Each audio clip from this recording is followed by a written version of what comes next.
오늘부터는 3주 동안 천국 이야기, 천국에 대한 하나님 말씀 전합니다.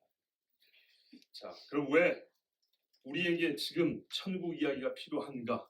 이거부터 한번 우리가 질문하겠습니다. 그럼 왜 우리에게 천국 이야기가 지금 필요할까요? 다 믿으십니까? 네. 네, 안 믿는 분이 몇 분 계시군요. 그래서 전합니다. 그래서 믿는 분에게는 확신을 다하는 것이고 안 믿는 분한테는 믿으라고 전합니다. 죽음 이후의 세계에 대하여 알아야 하고 그중에 예수 믿는 자가 가는 곳, 영원히 사는 세계에 대한 믿음이 더욱 필요하기 때문에 저는 말씀을 전합니다.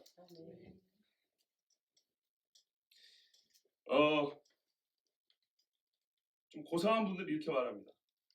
예수 믿고 천국 가는 것이 중요한 게 아니고 단순히 영혼 구원받는 것을 넘어서 복음을 말이죠. 이렇게 잘난 척을 합니다. 곧 있으면 죽을 사람들이 말이죠. 그것 말고도 중요한 것이 있긴 있죠. 있죠, 분명. 만약에 죽는 것이 다라면 예수님이 이 땅에서 30년 살 필요 없다고 말씀드렸죠. 터미네이터처럼 그날 짜잔 성인으로 와가지고 내일 죽여라 제발 좀 그래가지고 죽으면 될 거 아닙니까? 그래야지 않으셨어요.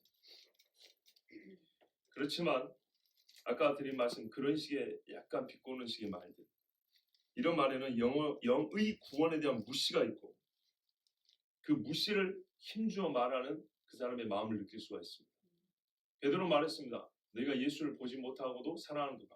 이는 너희 믿음의 결국고 영혼의 구원을 바람이라고 했어요. 베드로 사도가 왜 순교하기까지 복음을 전했을까요? 믿음의 결국, 영혼의 구원 때문에. 우리는 물론 영혼만이 아니라 최종적으로 예수님 같은 변화된 육체로 부활할 것까지 믿습니다. 그러나 1차적으로 영혼의 구원을 못 믿는 사람은 그 부활도 못 믿습니다. 분명히 말씀드리지만 천국을 이야기하는 이유는 나와 여러분이 죽은 후에 갈 곳이 있다는 것이고 가는 곳이 그곳이 되어야 하기 때문입니다.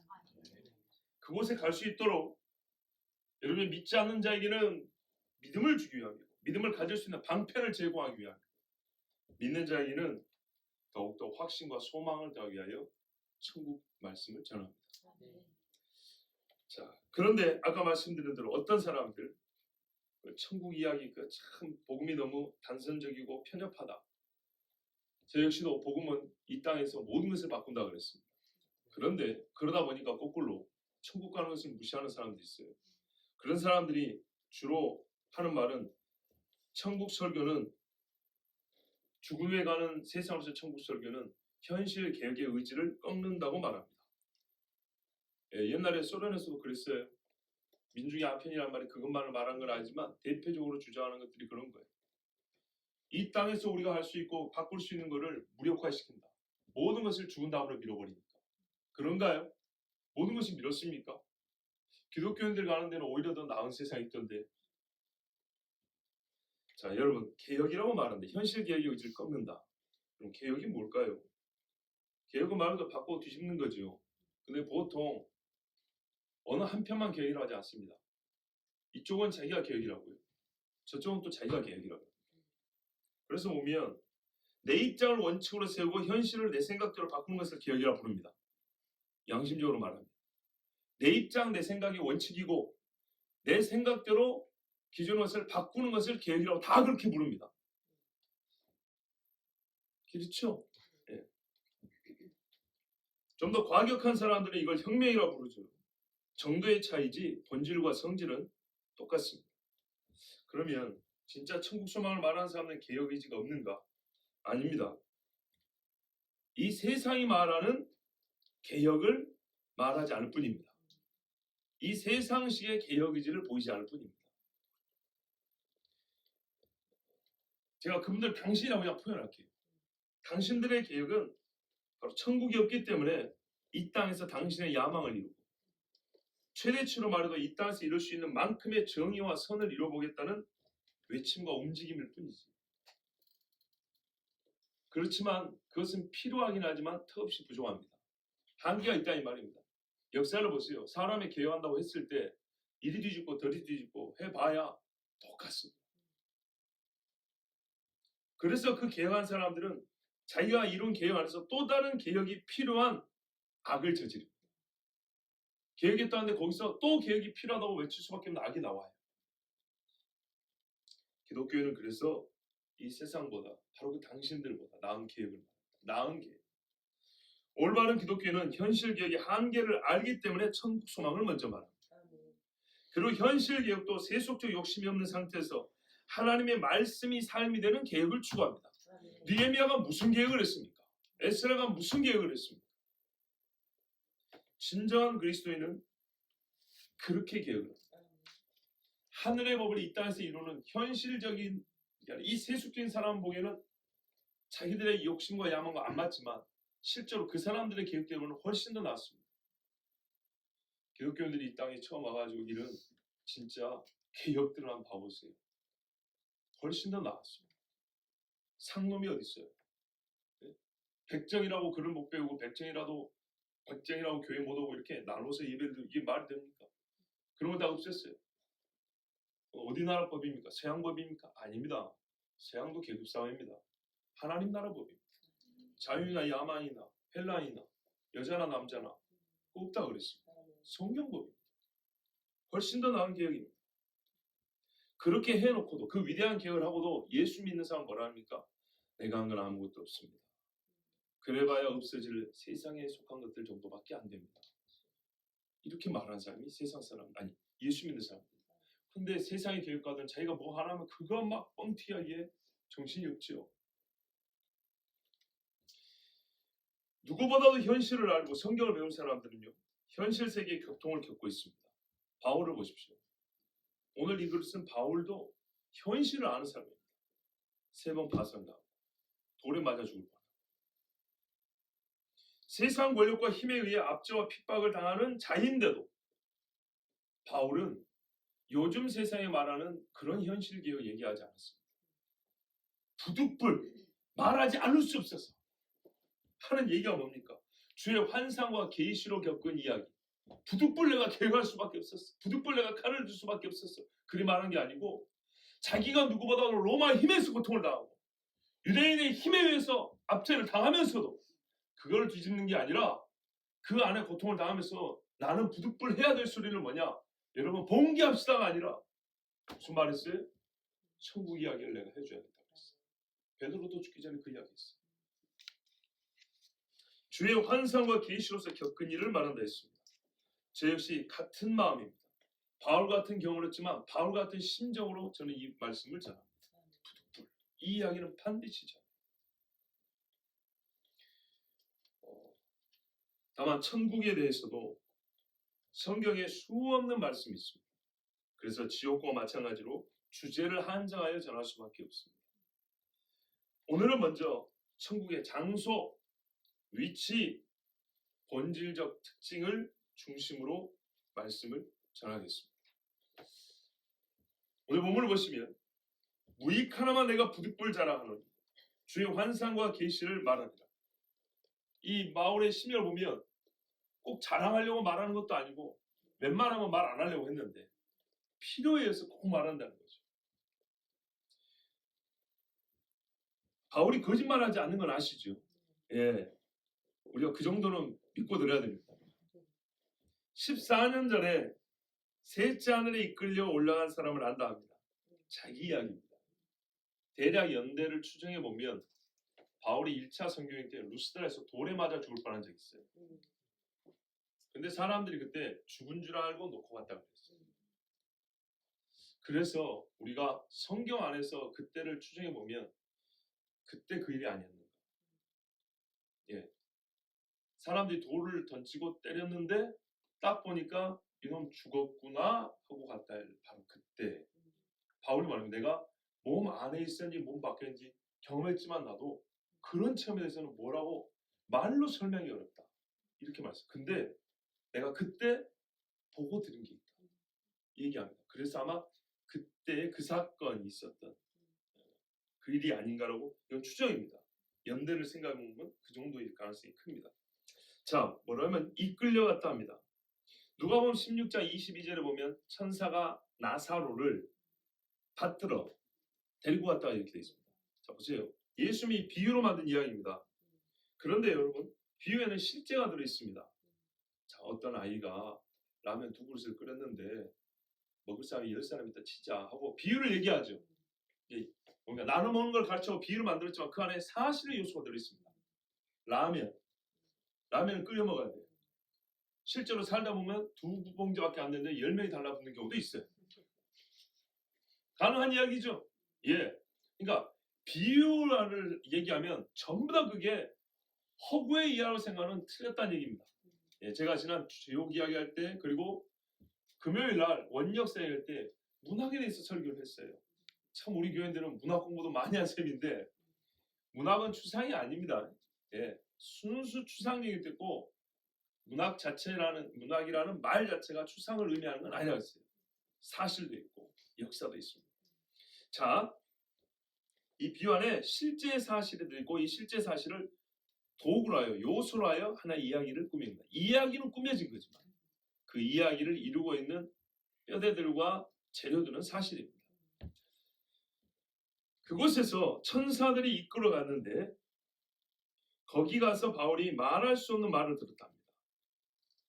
말로 표현할 수 없는 말. 그러니까 세상에서 못 들은 말이라는 거죠. 그리고 자기가 흉내 내려도 안 돼요. 사람이 가히 이르지 못할 말이었다.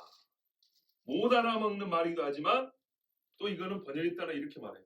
그것을 내가 이 땅에 있는 사람이 말을 흉내를 낸다는 것도 허락되지 않는.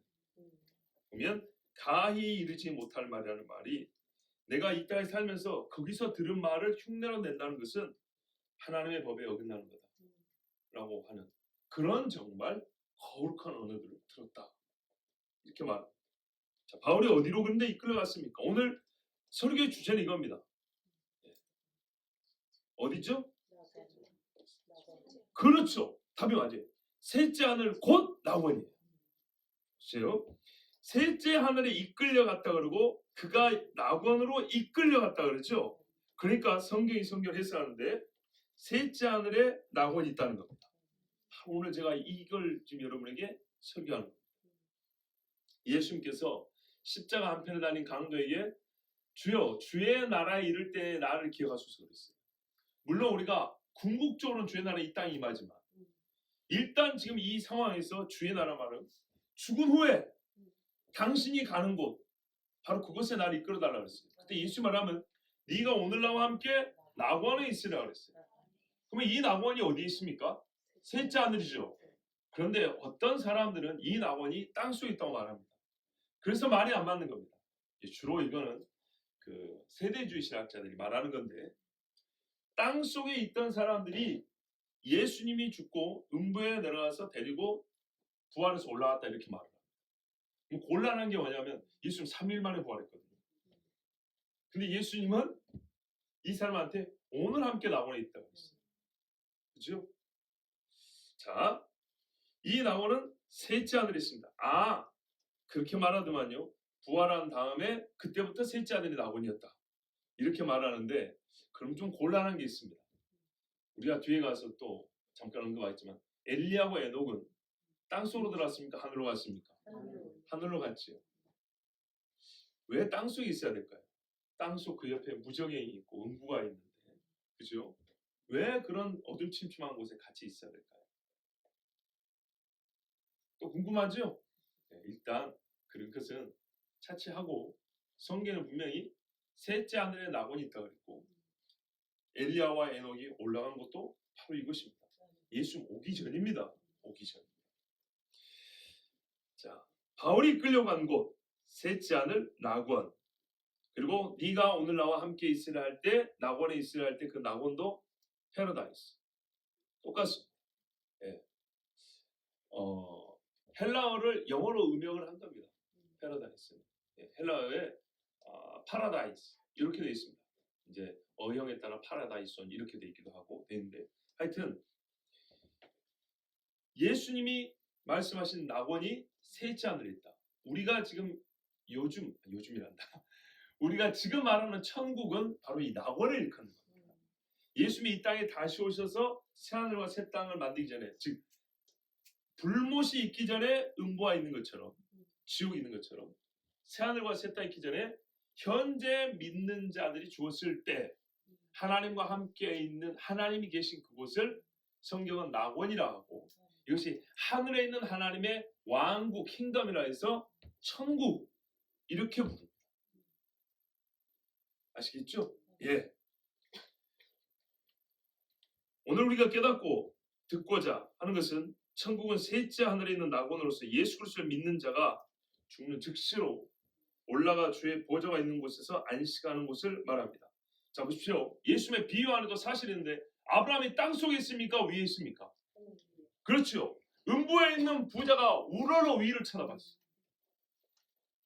예수 오기 전에 죽은 아브라함입니다. 그리고 예수님이 이 비유라는 시점도 죽기 전 부활 전입니다. 영원히 안식하지만 그 장소가 새하늘과 새 땅으로 중간에 이제 심판이 있고 바뀝니다.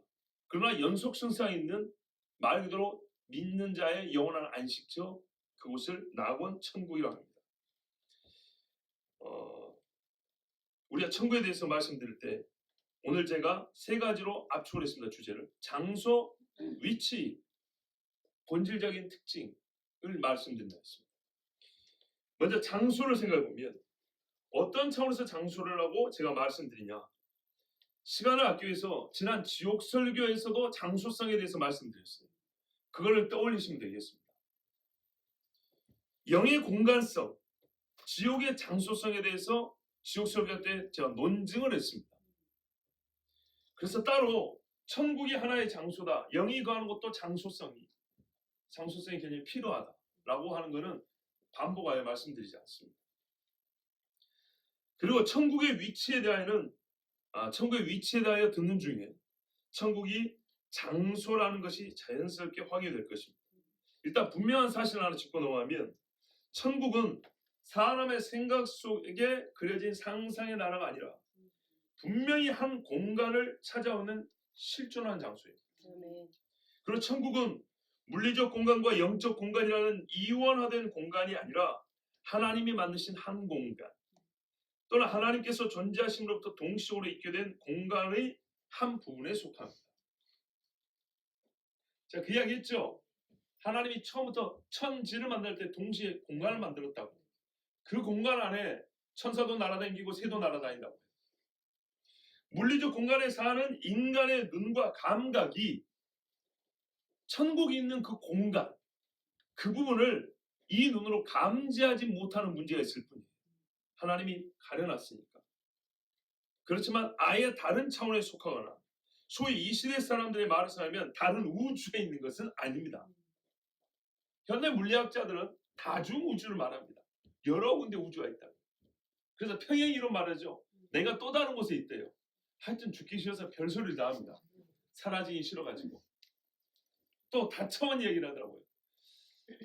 제가 한 10년 전에 이 물리학 책들을 들어봤는데 우리나라에 딱 들으면 아실 텐데 조 무슨 목사님이 천국과 지옥을 얘기하면서 어디서 물리학 책을 봤는데 11차원을 얘기하더라고요. 그분의 설교에 나와요. 뭐라 하면 조 누구라 그랬지 제가 정확히 말씀 안 했어요. 이분이 어디서 그걸 들었는지 천국은 지옥은 11차원의 세계죠. 왜냐하면 물리학자들 말하는 차원을 얘기할 때 최고로 고차원이 11차원이라고 합니다. 뭔 말인지 잘 모르시겠죠? 저도 잘 몰라요. 물리학책 읽어봤는데 내가 전문 물리학자라서 잘은 모르겠어요. 근데 하여튼 결국에는 온 세상은 다 통한다는 거예요. 이게 끈으로 통하냐 막으로 통하냐. 그래서 끈이론 막이론 이런 게 있어요. 하여튼 근데 이분도 잘 모르고 말한 것 같은데 11차원으로 왜냐? 말 그대로 믿기가 곤란하고 이거를 현대인들이 잘 안 믿으니까 현대 최신 이론을 갖다가 우리가 근접할 수는 없지만 우리가 이야기를 해줬지만 분명히 물리학자들은 매우 고차원적인 세계가 있다고 말하니까 그 가장 고차원적인 세계에다 천국을 집어넣는 거예요. 그러니까 우리가 선뜻 이해하기 어렵고 우리의 감각적으로는 또한 우리의 지성으로는 파악하기가 어렵지만 있다라는 걸 얘기하려고 하는데 굳이 그거를 말하기 위해서 현대인들 듣게 한다고 11차원 얘기를 하는 거예요. 11차원이건 1차원이건 그런 게 문제가 아니고요. 하나님이 만드신 바로 어떤 곳에 어느 장소에 있습니다. 그런데 그걸 10인 차원하고도 전혀 말 못 알아먹습니다. 예. 오히려 성경이 가르쳐준 대로 믿으면 됩니다. 오늘 성경 어떻게 가르쳐주는가 봐보세요. 자, 천국은 어디에 있냐? 저는 가장 단순하게 성경을 읽습니다. 오늘 우리 교육자 아침에 경건해야 되는데 한 전도사님이 그랬어요. 감사한 거는 성경의 모든 말씀이 그냥 믿어진다. 어린아이처럼 순수하게 갈수록 믿어진다는 거 얼마나 감사한지 모릅니다. 저 역시도 마찬가지입니다. 그래서 저도 맞장구를 쳤습니다. 10몇 년 동안 수천 권의 책을 모아오고 조금씩 읽어왔는데 희한하게 읽으면 읽을수록 공부하면 볼수록 나는 성경을 문자적으로 봅니다. 희한하게. 그렇게 된다. 근데 보통은 반대거든요. 근데 더 문자적으로 보게 된다.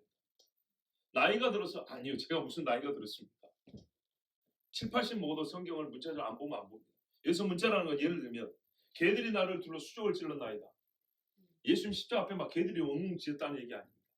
여러분 우리는 얼마나 탁월한 언어 감각을 갖고 있냐면요. 듣는 순간 이것이 쓰여진 문자대로 뜻이라는 뜻인지 아니면은 그 다음 바로 밑에 뜻인지 아니면은 꼬고 꼰 뜻인지 어떤 의도로 하는지 다 감지할 수 있어요. 그래서 얼굴이 확 달라지죠? 그죠? 무슨 문화기론 안 배우고요. 수업 안 받아도요. 일상생활 바로 감지할 수 있어요. 여기서 개라는 건 뭡니까? 개 같은 놈들을 얘기하는 거죠. 멍멍개를 아니라. 그거 다 감지하죠? 이거 대학교 가서 국문학과 안 다녀도 다 알 수 있어요. 일상생활에서. 저 개 같은 새끼 말아. 그런다고요. 똑같은 이야기예요. 바산에 힘센 암소들이. 그게 무슨 말입니까? 실제로 바산하면 힘센 암소들이 있죠. 실존하는 건데 이걸 지금 실제 소를 가리키는 게 아니라 사람을 가리키는 거예요. 무지막지하고 지 배만 부리는 그런 소 같은 사람을 가리킨다는 거 비유적 표현은 다 알아요. 제가 말하는 건 이 정도 비유적 표현을 감지하는 문자적 의미예요. 그러나 결국에는 그걸 누구를 가리키는 확실한 문자적 의미가 있어요. 누군가를 실존의 인물을 가리킨다는 것. 구더기도 타지 않는 곳. 분명히 있는 것을 가리킨다는 거 우리가 다 할 수 있어요. 우리 일상생활에 그렇게 써요. 그런 감각만 가지고 성경을 봐도 이게 상상인지 그냥 사실과 상관없는 상징인지 사실인지 문자적으로 읽으라고 하는 것인지 순전히 추상적으로 읽으라는 건지 다 감을 잡을 수 있어요. 일상에서 쓰는 그런 언어 감각만 가지면 충분히 읽어낼 수 있어요. 그리고 그에 넘는 것은요. 부족해도 여러분 하나님이 우리의 부족분을 그렇게 탓하지 않아요. 오히려 부족한 것을 인정하지 않고 다 아는 체 않은 것을 탓하는 거예요. 자, 천국 어디에 있냐? 하늘에 있습니다. 하늘 어떤 하늘? 셋째 하늘에 있습니다. 그러면 기본적으로 성경이 하늘을 세 개로 구분해야 되겠죠. 그렇게 합니까? 예, 그렇게 합니다. 첫째 하늘 보십시오. 창세기 1장 6절 8절에 하나님이 이르시되 물 가운데 궁창이 있어 물과 물로 나누리라 하시고 하나님이 궁창을 만드사 궁창 아래의 물과 궁창 위의 물로 나누게 하시니 그대로 되니라. 하나님이 궁창을 하늘이라 부르시니라. 아멘. 자, 이 땅이 물로 덮였을 때 잘 들어서 여기서부터 물을 후 올렸어요. 빈 공간이 있죠? 여기를 궁창이라 그래요. 이게 우리가 말하는 1차적인 하늘이에요. 새가 날아다니는 곳, 비행기 날아다니는 곳. 그런데요, 보십시오. 지구를 이 땅 지표면을 기준으로 위에 있는 것은 다 보통 뭐라 불러요? 하늘이라 불러요. 그러면 궁창 위에 이 물이 있죠. 이 물은 뭐라고 부를까요? 바다라 부를까요? 아니요. 땅에 있는 물이 한 곳으로 모인 것을 바다라 부른다 했어요. 하늘에 있는 물이 한 곳으로 모인 걸 뭐라 그래요? 말 그대로 하늘이라고 그래요. 하늘에 빈 공간으로서의 하늘이 아니라 물이 있는 하늘이에요. 이게 두 번째 하늘. 자, 첫 번째 하늘. 땅 위 하늘의 궁창에는 새가 나르라. 이게 첫 번째 하늘. 두 번째 하늘은요. 대개 천체가 도는 것을 둘째 하늘이라 합니다. 천체가 도는 것.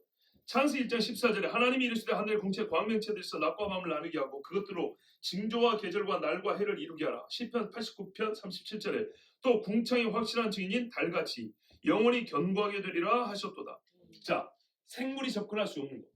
똑같은 궁창인데 살아있는 생물이 스스로 활동이 불가능한 것. 그래서 천체의 활동 공간으로 주어진 것. 이곳을 둘째 하늘이라고 보통 불러요. 그리고 이 천체들은 땅에 하나님의 징조, 사인이 되고요. 또 복과 저주를 줄 때 사용하는 도구들이 돼요. 해를 너무 힘있게 한다든지 햇빛을 가려버린다든지 물을 쏟아낸다든지 바람을 불게 한다든지. 자, 그러면 이 해석은 어떤 거냐면 봐보세요. 궁창, 물층 밑에 있는 궁창 있죠? 궁창 중에 낮은 부분과 높은 부분을 가린 거예요. 그래서 낮은 부분은 사람이 다니는 곳, 아니 사람이 다닌다. 새가 날아다니는 곳, 첫째 하늘. 그러나 생물이 날지 못하는 곳, 좀 높은 곳, 별과 해와 달이 있는 곳, 여기를 둘째 하늘. 이렇게 말합니다. 그러나 더 궁창 아래 있다 했어요. 근데 저는 이 궁창의 윗부분, 해와 달이 있는 부분과 그 위에 물막이 있죠. 여기까지 포함해서 둘째 하늘이라고 불러야 된다고 말합니다. 자, 왜 그러냐면 궁창이 맞닿아 있는 곳이 바로 이 물층입니다. 성경대로 말씀드립니다.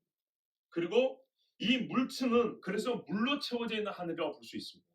물로 채워져 있는 하늘. 창세기 7장 11절 12절 보면 그러나 그가 위의 궁창을 명령하시며 하늘문을 여시고 그들에게 만나를 비같이 내려 먹이시며 시편 78편입니다. 하늘 양식을 그들에게 주셨나니 사람이 힘센 자의 떡을 먹었으며 그가 음식을 그들에게 충족히 주셨도다.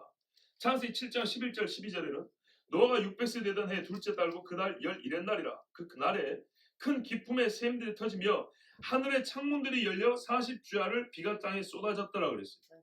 자 보십시오. 일반적인 구름은 이 궁창의 아랫부분에 날아다닙니다. 비행기도 그 구름 위로 날아갈 수 있어요. 근데 홍수의 물은 어디서 왔다고요? 궁창 위에 창문이 열려서 쏟아졌다고 돼 있어요. 그렇게 돼 있죠? 궁창이 하늘문을 여는 역할을 하고 이 하늘은 궁창 위의 하늘입니다. 보세요. 궁창이 열려서 그 위에 있는 것들이 내려왔다고 돼 있어요. 거기서 물이 쏟아졌고 거기서 만나가 떨어졌답니다. 힘센 자의 음식 곧 해석하면 천사가 먹었던 음식이다 이렇게까지 해석하는데 이 역시 땅에서 무슨 위성식물에 나오는 분비물 정도가 아니라 이거는 한 사람도 못 먹어요. 광야를 가보면 알아요. 그런 거 없어요. 하늘에서 수백 명만이 먹을 수 있는 정도의 먹을 것이 내려왔다 그랬어요. 이 막이 열렸다 이렇게 말씀합니다. 그리고 이 천체가 또한 궁창 위에 하늘이 물로 채워져 있는 하늘을 터치하면서 움직입니다. 다시 보세요. 물을 이렇게 올렸습니다. 그래서 이렇게 물층이 이렇게 있다 했죠. 이 궁창 안에 새들도 날아다니고 위쪽에는 해와 달의 별들이 도는데 이 해와 달의 별이요 돌면서 물을 접촉을 해요. 물속에 들어가기도 하고 나오기도 해요. 얼마나 놀라운가 몰라요. 정말 예배를 자주 나오시는 분들은 아마 몇 번쯤 들었을 겁니다. 근데 안 나온 어쩌다 나온 분들이 있으니까 제가 말씀드릴게요. 자 여러분, 달이 하루에 이렇게 날마다 보면 조금 커지기도 하고 작아지기도 하고 하죠. 그죠? 그러면은 달이 뜰 때부터 질 때까지 밤새도록 관찰하면 조금씩 줄어가는 거 확인할 수 있습니까? 한번 찍어보세요. 보이는가? 안 보입니다. 저녁에 뜬 달이 밤에 질 때까지 똑같은 모양입니다. 안 늘어요. 안 줄어요. 근데 희한하게 뒷날 뜰 때 보면 작아질거나 커져 있어요. 재밌죠? 달이 이렇게 동그랗게 이렇게 돼 있대요. 태양빛을 반사하는 면만 하늘에서 땅에 비춘대요. 거짓말하지 마세요. 그러면은 달이 이렇게 돼 있으면 반사를 이 부분만 하면 이 부분은 새까맣게 보여야 될 거 아니에요. 하늘 봐보세요. 달 없어요. 뒷면에 하늘이 보이지. 그죠? 거짓말하는 거 봐보세요. 여러분, 아니 우리 눈이 보는 걸 믿으라고요. 있는 걸 믿으셔. 봐보세요. 반사하는 면을 받고 안 반사하면 새까마야죠. 뭐가 있어야죠. 근데 이 부분이 없어요. 머리가 반쪽 나는 것처럼 뒤에 하늘이 하늘. 초승달 보세요. 90%가 뒤에 면에 투가 돼서 하늘이 보여요. 돌덩이 없어요. 이게 공 같으면 불가능하죠. 예를 들어서 이렇게 돼 있다 생각합시다. 이렇게 보입니다. 이렇게 보입니다. 이게 더 가깝습니다. 이해가 되십니까? 이게 공 같은 하늘이면 이리 돌리든 저리 돌리든 동그래요. 그죠? 그리고 고배율 렌즈를 가진 카메라, 망원경으로 관찰해 보세요. 우리 좋은 카메라 갖고 계신 분들 있죠? 하늘을 쳐다보세요. 별하고 달하고 관측을 해서 실측을 해보세요. 여러분이 잡지체에서 과학 잡지에서 본 것처럼 그렇게 보이는가? 절대 그렇게 안 보입니다. 마치 이글이글하는 것처럼 보입니다. 실측을 하면 막 흔들립니다. 근데 걔들이 열이 있냐? 태양처럼 열이 있어서 이글이글하냐? 전혀 안 그렇습니다. 달과 별은 서늘한 빛입니다.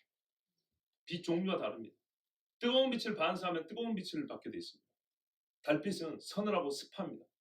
태양빛은 뜨겁고 건조합니다. 빛의 성질 자체가 다릅니다. 반사요? 말도 안 되는 소리.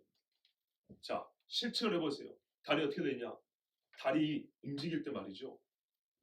이 테두리 부분이요. 흐물흐물흐물흐물 어딘가를 지나간다. 마치 물을 이렇게 스치고 가듯이 흐물흐물흐물 이렇게 간다. 그래서 제가 말씀드린 거예요. 나는 성경이 그래서 정확하다. 물을 올렸다 했다.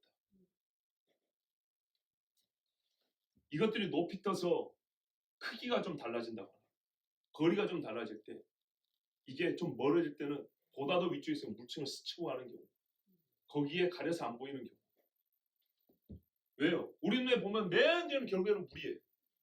우리 눈이 매우 이 시력이 좋지 않아서 그걸 또렷하게 못 보는 것이지 파랗게 보이는 재밌습니다. 자, 여기까지만 하죠. 자, 그래서 여기가 두 번째 하늘입니다. 세 번째 하늘 보십시오. 에스겔 1장 22절에서 28절 보면 그 생물의 머리 위에는 수정 같은 궁창의 형상이 있어 보기에 두려운데 그들의 머리 위에 펼쳐져 있고 자 보세요. 하늘에 생물이 보이는데요. 수정 같은 궁창이래요. 수정 뭔지 아시죠? 네, 궁창의 모양을 말하는 거예요. 그 빛남을 말하는 거예요. 실제로 요즘에 그러잖아요. 마치 여러분 그 바가지 같은 경우는 이 방구 모양의 플라스크를 놓고 여기서 전구를 빡 켜면 불빛이 쫙 퍼져나가죠. 그리고 이렇게 라운드 모양으로 이렇게 뭔가 이렇게 해물이, 달물이 이렇게 왜 나온다고 생각하세요? 자, 그렇게 그런 형상이 보이는 거예요. 그들의 머리 위에 펼쳐져 있더래요. 하늘에 있는 생물이 있는데 그 생물의 머리 위에 또 하늘이 보이더라 이 말이에요. 그 궁창 밑에 생물들의 날개가 서로 향하여 펴 있는데 재밌죠? 그러니까 뭔가 이 땅과 경계지은 하늘이 있는데 보세요. 그 위에 또 하늘이 있고 이 생물들이 여기에 걸쳐 갖고 있는 거예요. 그래서 날개는 요 밑으로 내려와 있는 거예요. 아시겠어요? 생물들이 두 날개로 몸을 가렸고 저 생물도 두 날개로 몸을 가렸더라. 생물들이 갈 때에 내가 그 날개 소리를 들으니 많은 물소리와도 같으며 전능자의 음성과도 같으며 떠드는 소리와 군대의 소리와도 같더니 야 저는 말이죠. 이 물 같은 많은 물소리가 같다는 것을 그냥 장엄함과 그 우렁찬 그 소리가 큼을 나타내는 건 줄 알았는데 요한계시록 보면 14장 2절에도 내가 하늘에서 나는 소리를 들으니 많은 물소리와도 같고 큰 뇌성과도 같고 내게 들리는 소리는 검은 것 타는 자들의 검은 것 소리 같더라. 막 울림이 있는 거예요. 시편 148편 4절도 하늘의 하늘도 그를 찬양하며 하늘 위에 있는 물들도 그를 찬양할지어다. 왜 자꾸 많은 물 하니까 물을 마찰하는 물을 진동하는 소리이기 때문에 그렇게 표현하는 게 가장 적합하다고 생각이 들더라고요. 자, 전능자의 음성과도 같으며 떠드는 소리가 군대의 소리와 같더니 그 생물이 설 때 그 날개를 내렸더라. 그 머리 위에 있는 궁창 위에서부터 음성이 나더라. 저 위에서 하늘 위에서 음성이 나더라. 그 생물이 설 때 그 날개를 내렸더라. 그 머리 위에 있는 궁창 위에 보좌의 형상이 있는데 여기에 보좌가 있답니다. 자, 옆에 아닙니다. 자, 멀리 아닙니다. 생물이 하늘에서 내려가 이렇게 서 있는데 바로 그 위에 하늘 위에 있다고 이렇게 말씀합니다. 보좌가 있다고 그랬습니다. 그 모양이 남보석 같고 그 보좌의 형상이 한 형상이 있어 사람의 모양 같더라. 나는 그래서 이렇게 말하는 거예요. 하나님의 형상과 모양이라는 것을 속에 있는 것, 영적인, 지적인, 의지적인, 감성적인 이런 것만 보지 말고 외형도 생김새도 하나님의 형상이라고 우리는 봐야 된다고 나는 그렇게 말하는 거예요. 왜? 성경에 뭐라고 합니까?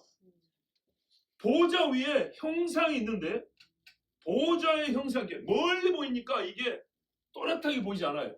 보이는 게 보좌가 보이는데 거기 말해요. 한 형상이 있는데 사람의 모양 같더라. 내가 볼 때는 그 보좌에 사람이 앉아있는 것처럼 보이더래요. 왜 우리가 이렇게 생긴지 아십니까? 나는 성경대로 말한다. 하나님 이렇게 생겼어요. 신임 동용론적 표현이라고 내가 너를 손으로 얻고 그런 말합니다. 하나님이 손이 어디 있어? 그럽니다. 이거 안 봐서 그래요. 성경을 말하면요. 성경을 말하면 하나님의 형상대로 사람이 있고요. 사람이 하나님을 봤을 때는 꼭 사람처럼 보인다. 성경은 그렇게 말해요. 안 믿으면 마시고 나는 성경이 그래요. 나는 그때 가서 볼라니까. 성경은 그렇게 말해요. 내가 보니 그 허리 위의 모양은, 허리가 어디 있어요? 허리 위의 모양은 단 쇠 같아서 그 속과 주위가 불같고, 내가 보니 그 허리 아래의 모양도 불같아서 사방으로 광채가 나며, 그 사방 광채 모양은 비 오는 날 구름에 있는 무지개 같으니 이는 여호와의 영광의 형상의 모양이다. 성경이 이렇게 자세히 가르치는 데 없어요. 나는 목에 칼이 들어와도 이건 믿으랍니다. 여러분 결정하세요. 내가 보고 엎드려 말씀하신 이의 음성을 들으려 했어요. 자, 둘째 하늘은 물층에서부터 우리 눈에 보이는 하늘에까지, 즉 첫 번째 하늘에까지 날개가 펼쳐 이렇게 내려와 있어요. 엄청나게 큰 생물의 날개 이렇게 걸쳐 있는 거예요. 그런데 그 위에 하늘이 있는데 거기에 보호자가 있더라는 거예요. 여기가 바로 셋째 하늘, 보호자가 있는 거예요. 2014년 11월 달에 제가 처음 성국 설교를 했어요. 그러면서 말했어요. 그래서 롤러코스터 100년 동안 탈 생각하지 말고, 그렇게 꿈에 그리던 그게 뭐죠? 스카이 점프, 또 뭡니까? 이거 윈드서핑 같은 거 우리 해보지도 못하는 거 있죠. 이런 거 100만 년 할 생각하지 말라고. 이 땅에서 못한 것을 거기서 다 풀어보겠다는 아주 인간적인, 인본적인 꿈일 뿐이다. 참 그렇지 않다. 천국의 핵심은 하나님의 보좌가 있고 그 앞에서 찬양을 한다는 것이다. 영원토록 주의 얼굴 보며 주를 경외한다는 것. 이게 핵심이라고 그때 그렇게 설교했어요. 천국을 말하는 성경의 가장 본질적인 중심에는 항상 뭐냐면 보좌가 있어요. 보좌. 하나님의 보좌와 영광이 있어요. 자, 오늘 이 에스겔서 말씀에 보면 반복되는 말이에요. 그 머리 위에, 궁창 위에 이걸 계속 반복합니다. 그리고 거기에 보좌가 있단 말입니다. 셋째, 하나님이 계시는 곳. 할렐루야. 오직 주는 여호와시라. 하늘과 하늘들의 하늘과 이루어 성신과 땅과 땅 위의 만물과 바다와 그 가운데 모든 것을 지으시고 다 보존하시니 모든 천군이 주께 경배하나이다. 느헤미야가 이렇게 노래했어요. 열왕기상 8장 27절에는 솔로몬이 말했습니다. 하나님이 참으로 땅에 거하시니까 하늘과 하늘들의 하늘이라고. 왜 이렇게 반복해 말할까요? 그 사람들은 망원경이 없어서 우주선을 못 타서 이 하늘의 생김새를 몰라서 이렇게 바보 같은 소리 했을까요? 천만의 말씀, 제가 욥기를 말씀드리죠.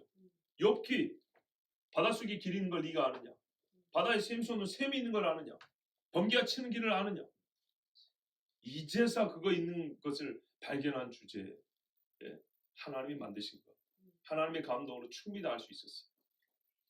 하늘과 하늘들의 하늘이라도 주를 용납하지 못하겠거든 하물며 내가 건축한 이 성전 이올이 있다. 자, 하늘을 말합니다. 이 하늘은 영들의 세계로서 우리 지구 위에 있는 곳이 아니라 저 멀리 어딘가에 또 다른 차원에서 존재하는 곳이 아닙니다. 성경은 분명히 우리 위에 있는 하늘을 말씀합니다. 성경은 무수히 하늘을 말씀합니다. 성경의 하늘을 찾아보면 엄청나게 많이 나옵니다. 그중 대다수는 하나님이 계신 곳으로서 하늘을 말합니다. 그중에 몇 가지만 읽어드릴게요. 시편 122편 19절에 여호와께서 그의 높은 성소에서 굽어보시며 하늘에서 땅을 살펴보셨으니. 요한복음 3장 12절 13절에 내가 땅의 일을 말해도 너희가 믿지 아니하나 하물며 하늘의 일을 말하면 어떻게 믿겠느냐. 하늘에서 내려온 자 곧 인자 외에는 하늘에 올라간 자가 없느니라. 마태복음 6장 9절에 하늘에 계신 우리 아버지요. 요한복음 11장 12절에 하늘로부터 큰 음성이 있어 이르되 이리로 오라 함을 듣고 그들이 듣고 구름 타고 하늘로 올라가니 그들의 원수들도 구경하더라. 두 증인 이야기입니다. 시편 123편 1편에 1절에 하늘에 계시는 주여 내가 눈을 들어 주께 향하나이다. 눈을 들어 어디로? 다른 우주요? 다른 차원? 11차원? 보이지도 않아요. 그 사람은 위를 본다는 거예요. 시편 136편 26절 하늘에 하나님께 감사하라. 그 인자심이 영원하미로다. 시편 73편 25절에 하늘에서는 주 외에 누가 내게 있으리요 땅에서는 주밖에 내가 사모하리 없나이다. 이건 이 자체는 아주 뭡니까? 자기의 그 감정을 표현하는 것이죠. 그렇지만 기본적으로 하늘에 주님이 있다는 것을 전제한 겁니다. 마가복음 1장 11절 하늘부터 소리가 나기를 너는 내 사랑하는 아들이라 내가 너를 기뻐하노라 하시니라. 이거는요 정말 실제적인 이야기예요. 그리고 요한계시록 12장 7절부터 12절까지 한번 읽어보시면 하늘의 전쟁이 있습니다. 미가엘과 그의 사자들이 용과 더불어 싸울 때 용과 그의 사자들로 싸우나 이기지 못하여 다시 하늘에서 그들이 있을 곳을 얻지 못한지라. 어디 하늘을 얘기할까요? 큰 용이 내쫓거니 옛 뱀 곧 마귀라고도 하고 사탄이라고도 하며 온 천하를 깨는지라 그가 땅으로 내쫓기니. 여러분 하늘과 땅의 대비를 보세요. 그의 사자를 그와 함께 내쫓기니라. 내가 또 들으니 하늘에 큰 음성이 있어 이르되 이제 우리 하나님의 구원과 능력과 나라와 또 그의 그리스도의 권세가 나타났으니 우리 형제들을 참수하던 자 곧 우리 하나님 앞에서 밤낮 참수하던 자가 쫓겨났고 또 우리 형제들이 어린 양의 피와 자기들이 증언하는 말씀으로서 그를 이겼으니 그들은 죽기까지 자기들의 생명을 아끼지 아니하였도다. 자, 여기서 본질은 땅과 하늘 얘기하려는 게 아니라 신자들의 싸움과 그 결과를 얘기하려는 건데 여기에 사용된 배경을 보시란 말이에요. 그러므로 하늘과 그 가운데 가는 자들은 즐거워하라. 그러나 땅과 바다는 화실지. 여기서 땅과 바다는 다른 차원의 얘기입니까? 우리가 살고 있는 땅과 바다와 정확히 대비되는 것을 하늘 얘기하는 겁니다. 이는 마귀가 자기의 때가 얼마 남지 않은 줄을 알므로 크게 분내어 너에게 내려갔음이라 하더라. 요한계시록 10장 8절에도 하늘에서 나서 내게 들리던 음성이 또 내게 말하였다. 내가 가서 바다와 땅을 밟고 서 있는 천사의 손에 펴낸 두루마리를 가지라.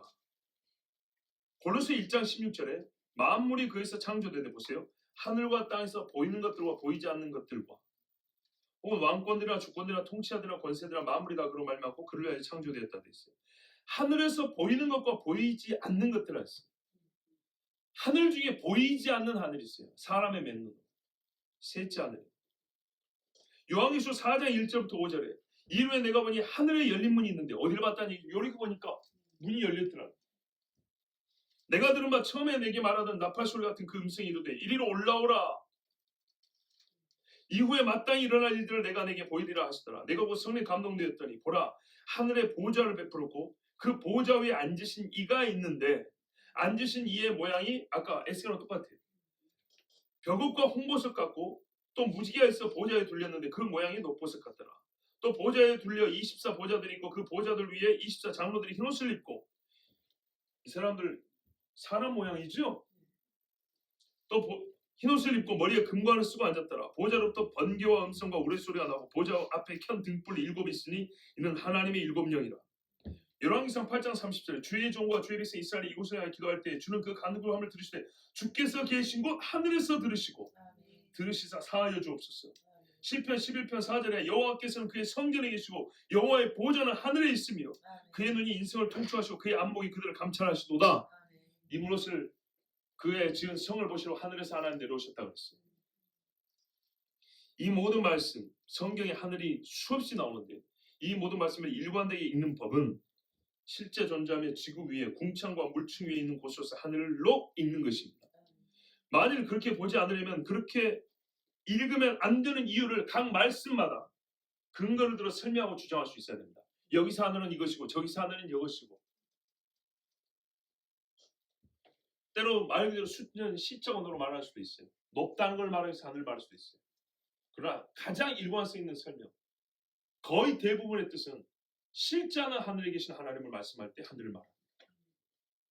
그래서 저는 하늘 나올 때마다 이게 무슨 하늘에 해서 하는 그런 복잡한 짓을 안 하겠습니다. 나는 그렇게 안 믿으니까. 그래도 여지없이 하늘을 시적 언어나 심리적 용어 더 높은 의식이니 뭐냐 하는 자들은 정말로 불쌍합니다. 예를 들면 신학자 중에 모티머 아들러라는 사람이 있어요. 이 사람은 뭐라냐면 천국은 가장 순수한 영적 존재이신 하나님이 거처하시는 곳이다. 여기까지 했으면 그래도 아멘 할 뻔했어요. 천국은 몸들이 차지할 수 있는 물리적 공간으로 간주될 수 없다. 그것은 저기 밖에 있는 것도 아니고 위에 있는 것도 아니며 물리적 우주 안에 위치하고 있는 그 어떤 곳에 있는 것도 아니다. 그럼 무슨 말을 하려는 거예요 도대체? 무슨 말을 하려고 하는 겁니까? 어디에 있다는 말입니까? 아니 있다는 말이 없다는 말이에요. 제가 얼마나 여러분 앞에 말을 쉽게 하는지 아시겠죠? 진짜 말이 어려운 건요. 문법이 어려운 게 아니라 말 결론이 뭔지를 모르는 말이 어려운 거예요. 이런 사람들은 진짜 존재하는 천국이 없고 그들이 정말 갈 수 있는 구원의 장소가 없습니다. 불쌍한 사람들입니다. 창세기 5장 24절에는 인류 최초의 승천자, 휴거된 자, 휴거는 영어 아니라고 했습니다. 끌다 휴자에 들것자입니다. 한자 말입니다. 예. 에녹의 기사가 기록되어 있습니다. 에녹이 하나님과 동행하더니 하나님이 그를 데려가심으로 세상에 있지 아니하였더라. 데려갔는데 어디로 데려갔을까요? 물속으로요? 아니죠. 선지자 엘리야도 승천했습니다. 휴거됐습니다. 예수님 다시 올 때 휴거를 정말 미친 사람 소리로 읽는 사람, 그렇게 듣는 사람도 있어요. 하나님은요, 열정이 있던 게 다음에 또 있다 그랬어요. 보세요. 창세기에 나와 있고요. 열왕기하에 기록이 되어 있어요. 근데 왜 못 믿습니까? 정말 왜 못 믿냐? 엘리야가 하늘에서 불이 떨어지겠다는데 요한계시록 11장에 나오는 선지자들 하늘에 불이 떨어지겠다 왜 못 믿습니까? 두 사람이 행하며 엘리야와 엘리사입니다. 말하더니 호련히 불수레와 불말들이 두 사람을 격하고 옛날 번역입니다. 떼어놓고 왜 엘리야만 데리고 가니까 엘리야가 회오리 바람을 타고 승천하였더라. 승천이랍니다. 승천 하늘로 갔답니다. 나머지 음부의 저 밑에 있는 게 아니에요. 주의 보좌가 있는 곳은 하늘에 간 겁니다. 하나님이 데려갔답니다. 하나님 있는 곳에. 하나님이 땅속에 있단 말입니까? 물론 편지하시다는 의미로는 어디나 다 계시죠. 음부의 내 자리를 펼쳐도 거기도 주께서 계시며. 그렇죠. 이 정도는 무슨 말이 우리가 다 어느 거 뭐 다 알아먹는다니까요. 그러나 하나님의 보좌가 있는 곳은 땅속이 아닙니다. 하늘이지. 자, 참고로 에녹과 엘리야와 같이 죽지 않은 몸으로 올려지는 것 외에 영육이 분리된 채 올려진다는 것을 부정하는 자들, 즉 죽은 다음에 영이 분리돼가지고 하늘로 간다는 것을 부정하는 사람이 있어요. 지난 지옥 이야기 할 때도 말한 것처럼 영과 육은 분리될 수 없고요. 전인으로서 하나예요. 누가 아니래요. 그건 살았을 때 얘기고. 성경은 뭐라고 말하면 이원론적 이원론이에요. holistic duality. holistic 전체로서 하나인데 듀얼 두 개로 나눠진다고 말해요. 사람은 전체로서 하나이면서도요. 뭐냐면요. 때로 하나님이 명령에 따라 영육이 인간의 구성 요소가 이렇게 분리되기도 한다고 말하고 있어요. 오늘 본문도 말하잖아요. 바울이 경험한 게 내가 몸 밖에 있었는지 몸 안에 있었는지 내가 그 무엇이 아니라 내가 내 몸 안에 있었는지 몸 밖에 있었는지 내가 잘 모르는 그런 경험을 했다고 했어요. 무슨 말인지 이해되시죠? 성경 그렇게 말하고 있어요. 이걸 가장 잘 보여주는 말씀이 빌립보서 1장 21절에서 24절입니다. 이는 내게 사는 것이 그리스도니 죽는 것도 유익함이라. 죽는다고 말을 했어요. 사는 것과 죽는 거 다 아시죠? 그러나 만일 육신으로 사는 이것이 내 일의 열매일진데 무엇을 택해야 하는지 나는 알지 못하노라. 내가 그들 사이에 있겠으니 사는 것과 죽는 것입니다. 육체를 가지고 사는 것과 죽는 것입니다. 그런데 차라리 세상을 떠나서 죽는 것이죠. 그리스도와 함께 있는 것이 훨씬 더 좋은 일이라. 그리스도와 어떻게 함께 있다는 얘기죠? 영으로. 그렇게 하고 싶으나 내가 육신으로 있는 것이 너희를 위하여 더 유익하리라. 지금 이 말 들으면 분명히 이해되죠. 내가 육체를 잃고 육신을 잃고 지금 이거는 살아있는 상태로 말하는데 죽는 것이 내가 유익이 돼. 죽는 데 하면 어떻게 된다고요? 내가 주와 함께 있게 된대요. 아니 육신이 썩어 죽는데 어떻게 주와 함께 있죠? 바로 그 말이에요. 영육 이론으로 하나 된 사람이지만은 죽음이라는 어떤 사건이 있을 때는 영과 육이 잠시 분리됩니다. 그래서 다시 나중에 땅이 죽은 몸을 만든 내어주고 바다도 내어주면 영이 다시 합쳐서 새 몸이 된다. 그때 몸은 새롭게 된 몸이라고 말하는 겁니다. 고린도서 5장 1, 2절에도 말씀합니다. 만일 땅에 있는 우리의 장막집, 이건 장례식에서 그렇게 많이 읽는 말씀 아닙니까? 만일 땅에 있는 우리의 장막집이 무너지면 이 육체가 무너지면 하나님께서 지으신 집 곧 손으로 지은 것이 아니라 하늘에는 영원한 집이 우리에게 있는 줄 아느니라. 참으로 우리가 여기서 다시 하면 하늘로부터 오는 우리 처소로 덧입기를 간절히 사모하노라 그랬어요. 성경의 말은 뭐냐면요. 하늘에 있는 영들이 흰 세마포를 입었더라 말합니다. 정말 하나님의 공의오시오 의의오시오로 이렇게 말씀합니다. 자 여러분, 저는 오늘 천국이 실제하는 장소로서 또 거룩한 하나님의 보좌가 있는 셋째 하늘에 있는 낙원이라고 여러분에게 말씀을 드렸습니다. 세 번째 주제, 천국의 가장 큰 특징이 어디냐고요? 말씀드렸잖아요. 하나님께서 계시는 곳, 하나님의 보좌가 있는 곳이라. 하나님께서 신자에게 하신 복된 약속이 바로 천국입니다. 그리고 마귀가 그토록 부재하고 불신하게 하려는 장소가 천국입니다. 그러면 우리가 앞으로 이룰 곳은 어디입니까? 천국이죠. 주님 오실 때까지 살아있으면 이 땅에서 영원히 살 겁니다. 그런데 그렇지 않고 그 전에 죽으면 천국 가야죠. 네, 여러분 장례식장에서 아무 의미 없이 좋은 데 가셨을 겁니다. 나는 이런 소리 안 해요. 그런 쓸데없는 소리 안 해요. 떡을 못 줘서 미안한 마음이 있어도 떡 안 주면서 배불러라이 이런 소리 안 해요. 기도하겠습니다 해놓고 기도 안 하는 그런 경우 거의 없어요. 그런 헛된 소리 하고 싶지 않아서 하나님 보고 계시거든요. 하나님은 우리의 말을 다 기도한다고 했어요. 행위도 기도한다고 했어요. 되게 저에게 무슨 고마운 일을 해준 분들에게는 제가 이렇게 말합니다. 제가 기도하겠습니다 하고 한마디도 없어요. 새벽에 기도하겠습니다. 그러면 거의 다 지켰어요. 기도하겠습니다 하면 전화를 끊고 헤어진 다음이라도 바로 그 즉시라도 바로 기도하고 그러면 또 생각이 나요. 그죠? 그때 안 하면 아예 생각 안 나는 경우가 많은데 제가 말씀드린 요지는 나는 성경처럼 성경을 믿기 때문에 헛소리하는 걸 싫어요. 정말 라면 한 가닥이라도 주면서 배불러라 해야지. 그죠? 성경에 가르치지 않는 곳 어딘지도 모르고 실제하지도 않고 그냥 기분만 좋은 곳으로 천국 기분만 좋은 곳으로 천국 나 그런 데 안 가요. 이 땅에 진짜로 좋은 데가 얼마나 많은데 차라리 거기 가겠어요. 우리 양심적으로 신앙생활 합시다. 천국이 없다면 무슨 소용입니까? 코로나 바이러스가 돌아다닌다고 난리치는데 교회 간다는 소리만 해도 이상하게 쳐다보는 이 판국에 뭐하러 여기 있습니까? 천국의 보좌 앞에서 예배가 있고 하나님을 찬송하는 것이 믿어지지 않는다면 우리가 여기 있을 이유가 어디 있습니까? 믿음과 믿음의 사람들을 말한 후에 바울은 우리가 이를 곳이 바로 우리가 소망하는 곳 천국이라고 강조하고 있습니다. 히브리서의 11장에 보면 믿음의 사람들 이야기하죠. 그리고 12장에 가면 그 믿음의 사람들을 따라가라고 말합니다. 그리고 이 모든 믿음의 사람들이 이룰 곳 바로 너희가 가는 곳이 어디냐 하면 얼마나 감격적인 선언을 하고 있냐면 그러나 너희가 이룬 곳은 시온산과 살아계신 하나님의 도성인 하늘의 예루살렘과 천만 천사와 하늘에 기록된 장자들의 모임과 교회와 만민의 심판자이신 하나님과 및 온전하게 된 의인의 영들과 새 언약의 중보자이신 예수와 및 아벨의 피보다 더 나은 것을 말하는 뿌린 피니라.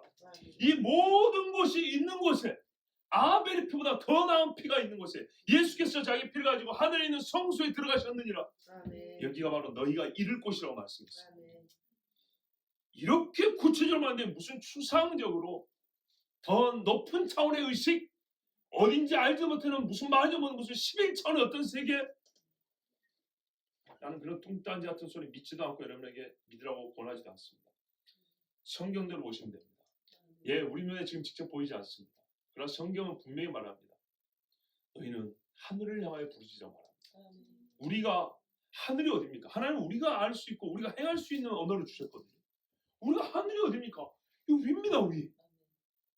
하늘에서 내려왔다 했습니다. 하늘에서 불말과 불병과 내고 하늘에서 천사가 내려왔다 했습니다. 그리고 올라갔다고 말합니다. 신자들의 영은 하나님께서 하늘로 데려가십니다. 천사를 통하여 그 영혼을 보존하여 정말 아름답고 빛난 옷을 입혀서 데리고 올라가십니다. 그곳이 바로 하나님의 보좌가 있는 곳, 셋째 하늘 라본입니다. 이것이 하나님의 약속이고 복음입니다. 기도하겠습니다.